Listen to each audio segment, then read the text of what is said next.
अवधूत चिंतन श्री गुरुदेव दत्त श्री स्वामी समर्थ। तुम्हा सगळ्यांचं माझ्या चॅनलमध्ये खूप खूप मनापासून स्वागत आहे। तर टायटल आणि थंबनेलवरून ऑब्व्हियसली तुम्हाला कळालंच असेल की मी आज तुमच्यासोबत शेअर करणार आहे वटपौर्णिमेचा व्लॉग। ती आजच होती। सो माझ्या आईने ही पूजा केलेली आहे। आम्ही कोकणातल्या पद्धतीने पूजा केलेली आहे। कोकणातसुद्धा दर 10 किलोमीटर नंतर गावागावांमध्ये जे रिच्युअल्स असतात ते चेंज होतात। सो आमच्या पद्धतीने आम्ही केलेली आहे आणि तेच सगळं मी तुम्हाला ह्या व्लॉगमध्ये दाखवणार आहे। त्याशिवाय आज पौर्णिमा होती। वटपौर्णिमा म्हणजे ज्येष्ठ महिन्यातली, मराठी महिना ज्येष्ठ, तर ज्येष्ठ महिन्यातली पौर्णिमा। तर पौर्णिमेच्या दिवशी कोणत्या सेवा करायच्या असतात किंवा मी कोणत्या केलेल्या आहेत, आईने कोणत्या केलेल्या आहेत, हे देखील मी ह्याच ब्लॉगमध्ये पुढे कंटिन्यू दाखवणार आहे। त्यामुळे व्हिडिओ स्किप न करता शेवटपर्यंत नक्की बघा। सो तुम्ही बघू शकता दिवसाची सुरुवात अर्थात देवपूजेने झाली।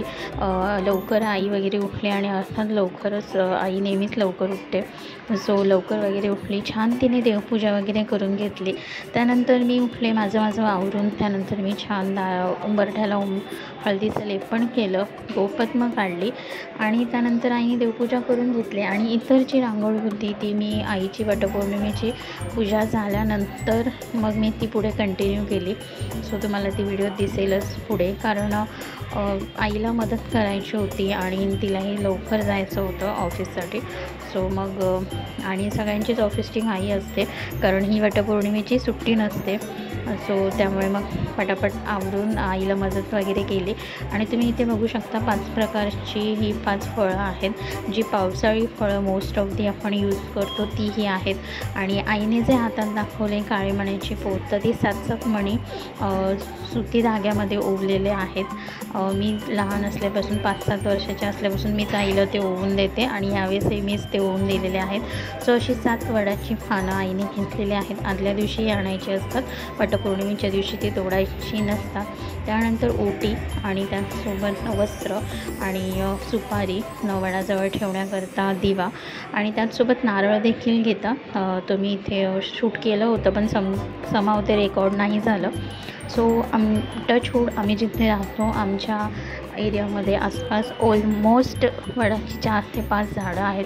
म्हणजे बिल्डिंगीच्या बाजूलाच लागून 2 आहेत। सो त्यामुळे पूजेकरता अशी तारांबळ होत नाही किंवा लांब वगैरे जावं लागत नाही। लॉकडाऊनमध्ये वडाची फांदी मार्केटमधून विकत आणून आमच्या फ्लोअरवरच्या सगळ्याच ज्या काक्या आहेत त्यांनी केलं होतं। ते शॉर्ट्स तुम्ही चॅनलवर बघू शकता, मी अपलोड केलेले आहेत। सो त्यानंतर यावर्षी अर्थात तसं काही नाही आहे, सगळीकडे नॉर्मल आणि अलबेल आहे। आणि गेल्या वर्षी मी हा ब्लॉग शूट नाही केला, कारण सगळ्यांना जे जुने माझे व्ह्यूअर्स आहेत, सबस्क्रायबर्स आहेत, त्यांना माहीत असेल की माझी आजी वारली होती या दरम्यान, त्यामुळे मग करायला नव्हतं। सो त्यामुळे याच्या अगोदरचे जे शॉर्ट्स आहेत ते फ्लोअरवरचे आहेत। आणि त्यानंतर पहिल्यांदा मी असं आईने खाली उतरून पूजा वगैरे केली, ते शॉर्ट्स तुमच्याबरोबर शेअर करते।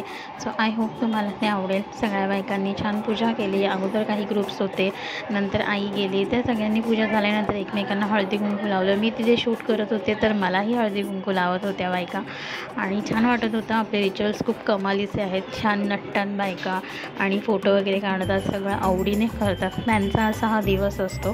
सो मी आईने काय काय केलं हे मी तुम्हाला पुढे दाखवणार आहे। So keep watching.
पाहिल्यात की अशा प्रकारे आईची छान वटपौर्णिमेची पूजा झाली आणि आपल्याला माहिती होतं की सकाळी 11:15 नंतर ते 12:28पर्यंत राहुकाळ होता, त्यामध्ये पूजा करायची नव्हती. सो आई 12:30ला गेली होती कारण आईला 1 वाजता जायचं होतं.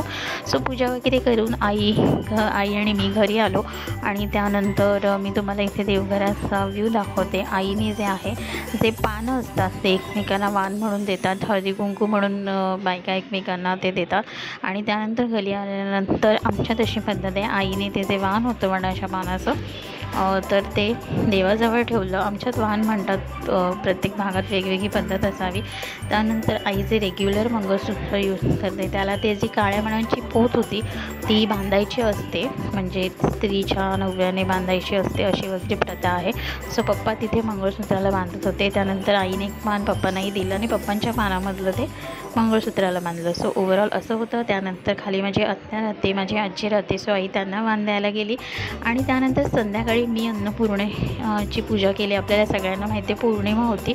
सो मी काही मूर्ती वगैरे ठेवून किचनमध्ये करत नाही कारण आमचं किचन तेवढं मोठं नाही आहे. सो या अगोदर मी ब्लॉग शेअर केलेला आहे की पौर्णिमेला काय करावं, कशी पूजा करावी.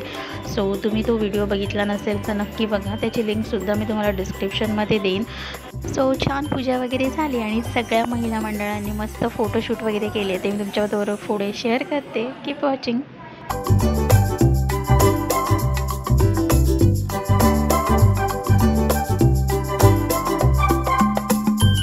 आय होप तुम्हाला हा व्हिडिओ आवडला असेल. व्हिडिओ आवडल्यास नक्की व्हिडिओला लाईक करा, कमेंट करा आणि चॅनलवर नवीन असाल तर नक्कीच चॅनलला सबस्क्राईब देखील करा. सो भेटूया अशाच नवीन व्हिडिओसोबत.